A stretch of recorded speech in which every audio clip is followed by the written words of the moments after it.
Your child says something to you and it stops you cold. Maybe it's that I don't want to make mommy sad by having fun here.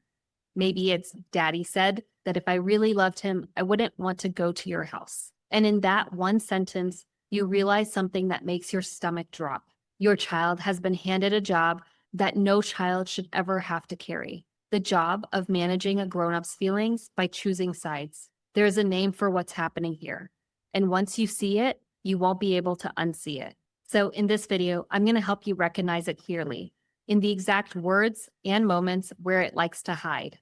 Because most parents feel this is happening long before they have a name for it.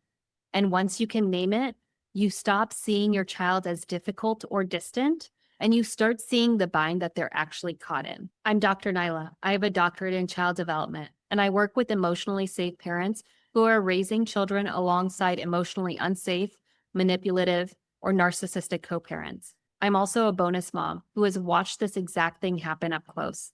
So I'm not just speaking from a research perspective. I'm also speaking to you from inside it. And if you already know in your gut that your child is being put in the middle and you need help getting them out of it, then I want you to book a strategy session with me. We'll look at what your child is carrying and what would help them to set it down. The link to book is in the description. So let's name it. What you're seeing is called a loyalty bind. And it happens when a child is made to feel that loving one parent, or even just enjoying their time with one parent, is a kind of betrayal to the other. The child gets quietly pulled into the conflict between the two adults and handed a role that they were never meant to play. Sometimes they become a messenger, carrying words back and forth between two homes. Sometimes they become the reporter, asked what happened at the other house. Sometimes they become the comforter, the one who is responsible for making a sad or angry parent feel better. And sometimes they're made into the referee, expected to decide over and over who's right and who they're loyal to.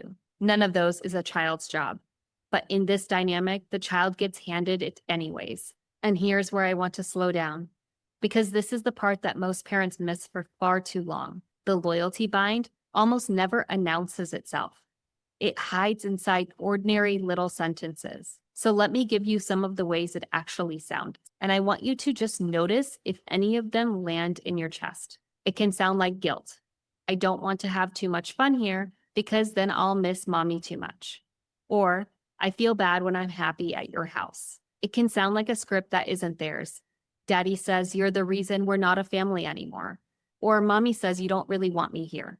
It can sound like your child managing your feelings instead of having their own. Are you going to be okay when I leave? Don't be sad. I'll be back soon. And it can sound like a child who's made to feel responsible for grown-ups. One parent told me that their child said, "Only the other parent misses me. You have a wife, so you don't need me." Another parent's child kept insisting that they had to go to the other house, even when it wasn't that parent's day, because in the child's own words, the other parent needed them. I want you to really hear that last one. A child who believes that they are responsible for whether a grown-up is okay. That is the bind. And the part that breaks my heart is that the child usually doesn't experience it as pressure at all. They experience it as love. They think this is simply what it means to be a good kid. And if you're hearing your own child in any of these words, I don't want you to sit alone with that ache. This is exactly what I help parents work through. We get clear on the bind that your child is caught in and how to begin loosening it. The link is in the description. And stay with me because I want you to understand why this particular pattern does so much lasting damage and why your instinct to fix it can sometimes pull the knot tighter. So why does this matter so much? Because a loyalty bind teaches a child something about love that is very hard to undo. It teaches them that love is something you can win or lose, and that their job in a relationship is to keep the other person okay, even at the cost of their own feelings. A child caught in this can't love freely. Every bit of affection comes with a tax, a little stab of guilt, a quiet worry about who they're hurting by feeling it. And a child who learns that very young often grows into an adult who does the exact same thing. Someone who can't enjoy a relationship without feeling responsible for everyone else's emotions. Someone who keeps ending up right back in the middle because the middle is the only place that ever felt familiar. So this was never really about the next custody exchange. It's about the template your child is forming right now for what love is supposed to feel like. And here's the part that's so painful, because your instinct, the loving instinct, can actually pull the knot tighter. When your child says, "Daddy says you don't want me," every cell in you wants to say, "That's not true. Daddy is lying. Of course I want you." And I completely understand that. But to your child, that can land as one more grown-up asking them to pick a side, to choose your version of the story over the other parents. So now they're not just caught between two parents, they're caught between two stories, and they still have to choose one. I'm not telling you this to make you feel like you've been getting it wrong.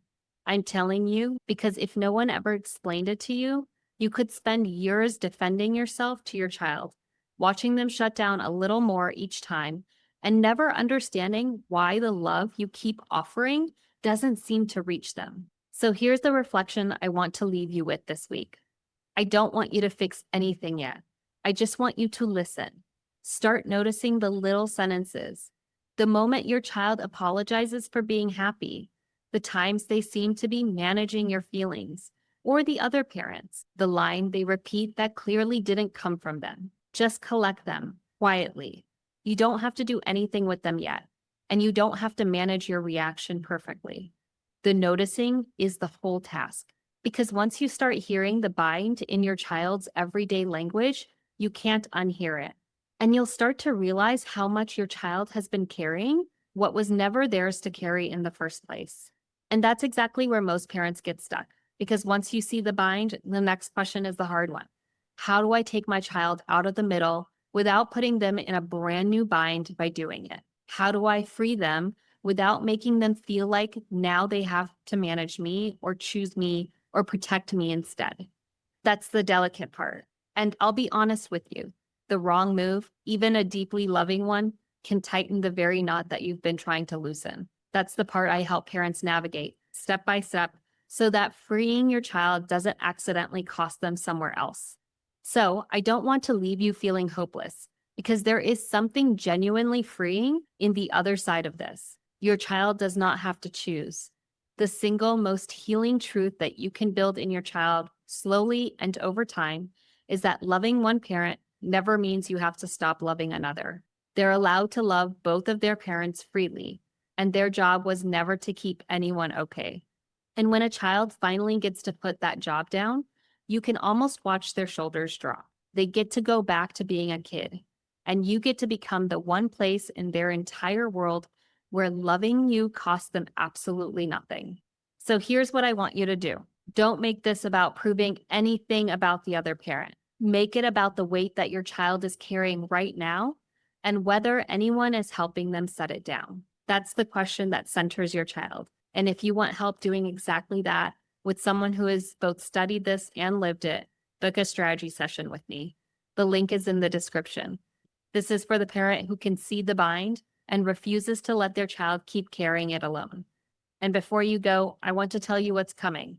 Next week, I want to talk about something that can be even harder to spot than the loyalty bind, which is when your child comes home doubting what they know to be true. We'll talk about what it looks like when a child slowly stops trusting their own reality and why it's one of the most lasting wounds in these dynamics.